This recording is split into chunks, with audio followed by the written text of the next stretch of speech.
Fibonacci aujourd'hui. Si tu es sur cette vidéo, c'est certainement parce que tu as envie d'apprendre à utiliser cet outil ou parce que tu ne sais toujours pas encore comment bien l'exploiter et faire du cash grâce à ça tous les mois. Donc justement, à la fin de cette vidéo, ma garantie, c'est que tu sauras exactement comment bien l'exploiter. Alors par contre, petit disclaimer avant, attention, c'est un simple outil. On n'est pas sur un indicateur miracle, on n'est pas sur une stratégie qui va te permettre de te rendre rentable comme ça du jour au lendemain. C'est une confluence, un signal qui va te permettre de te positionner à l'achat ou à la vente en plus, effectivement, mais en aucun cas, c'est ça qui va te rendre uniquement rentable. Alors pour commencer un petit peu, même si on s'en fiche et c'est pas forcément super important, c'est bien de retourner un petit peu dans l'histoire. Et Leonardo Fibonacci, c'est tout simplement un mathématicien du XVIIIe siècle qui a découvert une suite de nombres d'or et à partir de là il a exploité. Donc ça a été mis dans l'architecture, ça a été mis dans la musique et bien sûr ça a été tenté du coup d'être introduit sur les marchés financiers dans le trading et évidemment ça a extrêmement bien fonctionné. Donc t'en fais pas, peut-être que pour l'instant c'est encore flou mais je vais tout expliquer, que ce soit sur la partie théorie et après on ira même sur les graphiques. Donc voilà, let's go, on commence tout de suite, c'est parti.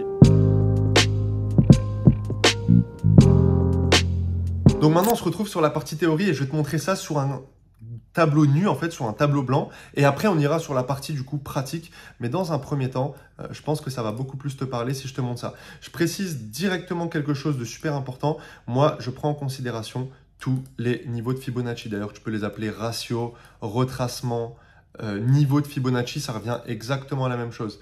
Et pourquoi je te dis ça? Parce qu'il y a plusieurs écoles.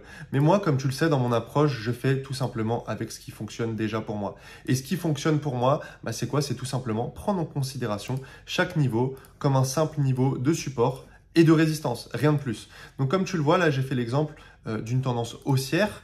Et donc, tu remarqueras qu'il y aura des niveaux où le prix va souvent rebondir dessus. Donc en fait, il va marquer des supports et des résistances comme je viens de l'expliquer précédemment. Et en soi, tu n'as pas besoin de te concentrer sur « Ok, qu'est-ce que ça veut dire que le niveau 61.8, le 38.2, etc. » Te concentre pas là-dessus. On va pas se prendre la tête, on se dit simplement que c'est des niveaux de support et de résistance. Après, tu es libre, tu peux regarder d'autres vidéos de Fibonacci, mais moi, ça fonctionne pour moi comme ça. Il y a juste le niveau du milieu qui s'appellera du coup le niveau 50, tout simplement. Et à partir du niveau 50, tout bêtement, c'est la zone d'équilibre, un petit peu comme les points pivots que j'utilise dans ma stratégie PFP. Et là, c'est exactement la même chose. Donc, tu auras une certaine zone d'équilibre où quand le prix sera du coup en dessous de cette fameuse zone 50, on ira chercher de la vente. Et à l'inverse, quand il sera au-dessus, on ira chercher de l'achat. Donc évidemment, des niveaux, il n'y aura pas que le 50 qui sera à prendre en considération. Comme je viens de le dire précédemment, c'est tous les niveaux sur lesquels tu dois te concentrer. Et comment tu vas savoir justement qu'un ratio de Fibonacci est pertinent? Tout simplement quand tu vas le tracer, et t'en fais pas après sur la partie pratique, on va apprendre à le tracer ensemble. Eh bien, quand le prix forme des mèches dessus, quand il marque des rejets, comme un simple niveau de support et de résistance, à partir de là, seulement là, tu pourras te dire, OK, ce niveau est pertinent. Moi, ce que je m'amuse à faire, c'est tout simplement regarder si le prix, en termes de ratio, il est plutôt pertinent, justement. Est-ce que le prix rebondit bien dessus ou alors plus souvent, il rebondit pas dessus, il respecte pas vraiment les différents niveaux. T'inquiète pas, si c'est encore un peu flou, on ira voir tout ça après sur la partie pratique. Là, on est encore sur la partie théorique. Donc, dans cette fameuse tendance haussière, tu dois te demander, mais du coup, comment moi, je vais pouvoir les exploiter?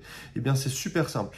Déjà, si tu veux prendre tout simplement de l'achat, et donc du coup, ce fameux niveau-là que je vais entourer, peut-être qu'il pourra faire office justement de rebond. Et à partir de là, si tu remarques une pattern de retournement de situation haussière, peut-être que voilà, tu pourras te positionner. Évidemment, je le répète encore une fois, c'est une confluence, c'est un signal d'achat. Ça ne veut pas dire qu'il faut systématiquement acheter. C'est pas du 100% le Fibonacci comme n'importe quel indicateur, comme n'importe quel outil. Le mieux, c'est de faire du price action. Du price action, et c'est ce que j'enseigne d'ailleurs dans ma formation. Mais bon, on n'est pas là pour parler de ça aujourd'hui. Et tu pourras évidemment l'utiliser différemment, par exemple, quand tu voudras qu'il aille chercher d'autres niveaux. Donc ça aussi, on reviendra un petit peu dessus plus tard. Mais là, moi, quand je sais qu'il clôture en dessous de ce niveau-là, théoriquement, si j'ai d'autres confluences baissières, si j'ai d'autres signaux qui me disent de vendre, effectivement, si là, le prix clôture sur ce fameux niveau, effectivement, on ira chercher le suivant. En fait, dis-toi simplement que c'est des niveaux. Il y en a un qui casse et la bougie qui clôture au-dessus, on va chercher celui qui est au-dessus. Et à l'inverse, sur la vente, si ça clôture en dessous, on va chercher en dessous. Je pense que vous avez saisi l'image. Tracer tous les niveaux, c'est à titre purement indicatif. Désolé, j'ai super mal tracé le truc, mais bon, on s'en fout. On est juste là pour faire de la théorie pour l'instant. Et en fait, maintenant, comment tu devras penser quand tu traces tes Fibonacci et qui seront de la bonne manière, c'est tout simplement, du coup, comme je viens de te le dire, un obstacle. Donc, admettons, il arrive ici, il clôture en dessous, et ben, tu vas pouvoir aller chercher ce niveau-là. Admettons là, il fait une pattern de retournement de situation, et donc on est sur du daily, et tu remarques que sur les différentes unités de temps, en H4, en M15 et en weekly, il est acheteur, bah, tu vas pouvoir aller chercher ce niveau-là, et ainsi de suite. Après, tu vois une belle clôture de bougie qui se fait au-dessus de ce fameux niveau-là, et bah boum, tu vas chercher le suivant, et ainsi de suite, et ainsi de suite. C'est tout simplement des paliers, des obstacles. Vois-le comme ça, et arrête de vouloir écouter tous les formateurs ou tous les pseudo-coachs, traders qui t'apprennent des grosses conneries, qui te font changer tous ces niveaux-là, et qui changent tous les chiffres. Franchement, si un mathématicien du 18e siècle, il a remarqué la pertinence de tous ces niveaux, pour moi, ça sert à quoi en fait de vouloir réinventer la roue? Ça fonctionne comme ça, et historiquement, ça a fonctionné comme ça, donc maintenant, je laisse comme c'est. J'ai remarqué une pertinence sur tous les niveaux et je t'invite vraiment à faire exactement la même chose, ne rien toucher et les exploiter. Donc ici, tu auras par exemple le niveau 100, on va l'appeler comme ça, donc c'est tout simplement le plus bas de ton échelle. Et ici, tu auras le niveau 1 ou 0, je ne sais plus trop comment il appelle, on s'en fiche, on verra ça juste après. Donc, pourquoi je te dis ça? Parce que à partir du moment où le prix aura passé un de ces deux niveaux, et ben selon moi et selon ma méthode d'analyse, mon Fibonacci n'a plus de pertinence. Donc, je devrais le retracer, d'accord? C'est simplement comme ça que je vois les marchés.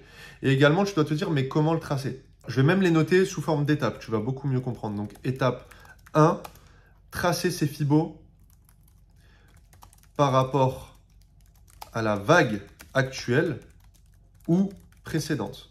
Voilà. Et enfin, étape 2, c'est tout simple. Vérifier la pertinence des niveaux.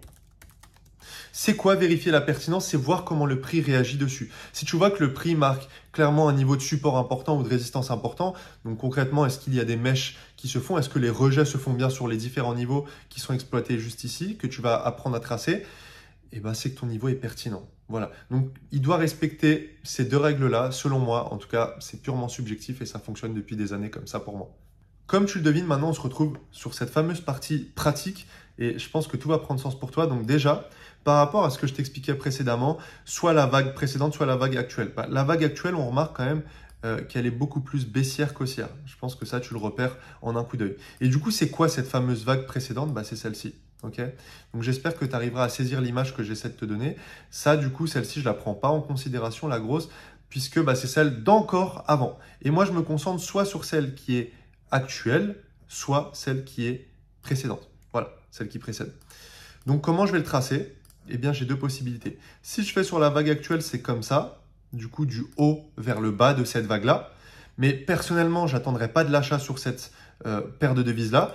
Donc, ce serait pour moi beaucoup plus logique et beaucoup plus pertinent de regarder justement sur cette fameuse vague précédente. Et tu remarqueras que c'est très souvent sur la vague précédente.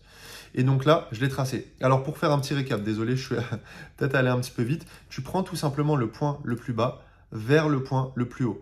Et si c'était l'inverse, si la vague était baissière, évidemment, tu l'aurais fait du point le plus haut vers le plus bas. C'est logique. Ces fameux niveaux qui sont pertinents, et regardez, c'est très intéressant puisque pas plus tard qu'hier, donc on est sur un graphique EURNZD Daily, comme tu le vois, pas plus tard qu'hier, le prix a rebondi pile dessus. Donc c'est vraiment chirurgical. Et on remarque également que du coup, le 24 mars, d'ailleurs c'est ma date d'anniversaire, c'est marrant, et tout simplement, il a rebondi pile dessus également. Donc voilà, déjà rien que là, on sait que le niveau, c'est le 61.8, si je ne dis pas de bêtises, il est ultra pertinent. Ce fameux niveau 50, pareil, tu remarqueras du coup qu'il est extrêmement pertinent de par les mèches qui forment. Donc tu vas pouvoir t'aider de tout ça pour tracer tes zones de support et de résistance. Pareil ici, c'était extrêmement pertinent. Pareil, encore une fois, ici. Donc là, ce niveau-là, clairement, si on fait un ratio, est-ce qu'il est plus pertinent ou plutôt il m'induit en erreur? Très clairement, la réponse, elle est en image. Donc, je le conserve. Et comment je vais pouvoir l'exploiter? Justement, je vous parlais de vente tout à l'heure.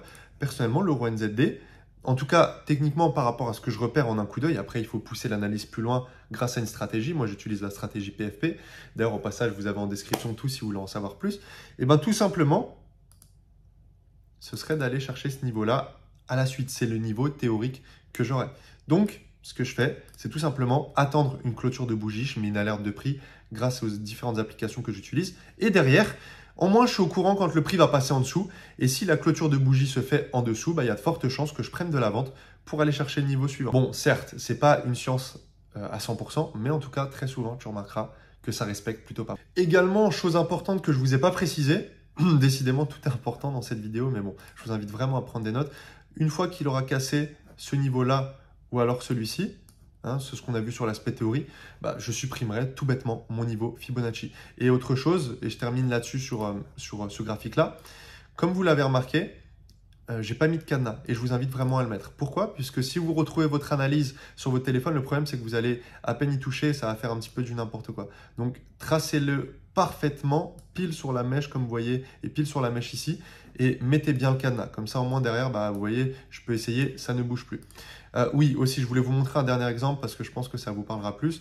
J'avais repéré un setup qui était plutôt sympa, en tout cas dans le passé. Donc prenez bien en considération que c'était avant, on ne se concentre pas sur tout ça. Et regardez, donc là, j'avais mon petit price action que je pouvais tracer juste ici, donc avec une ligne de tendance haussière.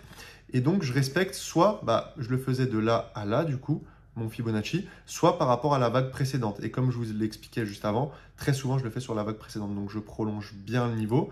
Hop, je mets le petit cadenas et regardez à quel point c'est surpuissant. Donc, comme vous le voyez ici, on avait la cassure de la ligne de tendance haussière. On avait une clôture, boum, ça a fait un pullback, c'est reparti. Donc si on se positionnait ici, on avait quelque chose comme 175 pips à aller chercher, sans parler de la chute qu'il y a eu derrière. Donc vous voyez, après c'est sécurisé et vous pouvez même faire du swing trading ou du très long terme. Voilà, avec cette stratégie, c'est super pertinent. Mais vraiment, essayez de l'implémenter dès maintenant, vous allez voir que ça va faire une grosse différence dans votre trading.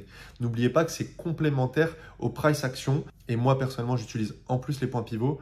Mais voilà, c'est un outil qui va vous être indispensable, j'en suis sûr, une fois que vous allez bien l'utiliser. Voilà, logiquement, maintenant, tu sais maîtriser Fibonacci. Si tu as d'autres questions, n'hésite surtout pas à les poser directement dans les commentaires. Maintenant, on se retrouve sur une prochaine vidéo. C'était vraiment un plaisir. Tu as tes cadeaux qui sont dans la description. N'hésite surtout pas à y aller. Ciao, on se retrouve de l'autre côté.